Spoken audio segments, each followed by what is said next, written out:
Hey gang, a little bit different spin on what I'm normally putting out on YouTube, but I bought this radial arm saw for 35 bucks at a garage sale, and it needed one part. Of course, that's the one part that Craftsman no longer makes.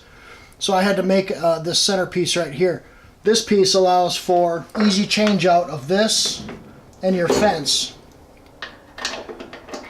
There's keyholes right here that let you change out your boards whenever they get cut up or worn out. So what I've done is I've made this piece right here, fabricated it after taking some measurements off of that. So right now all I really need to do is get some all thread, pound it flat, and put a washer on the end, and it's done. I like machining and lathe turning because you can make things that are no longer offered by replacement parts. I've had the mill and the lathe for several years now, and I've made a lot of stuff with it.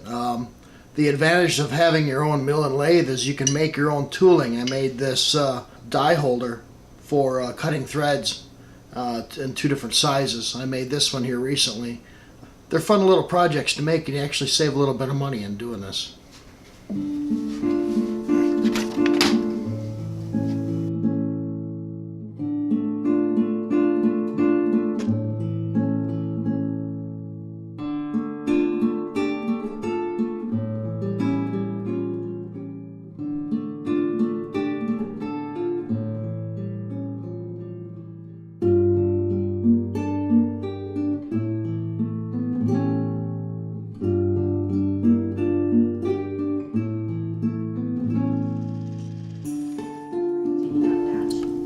450, perfect.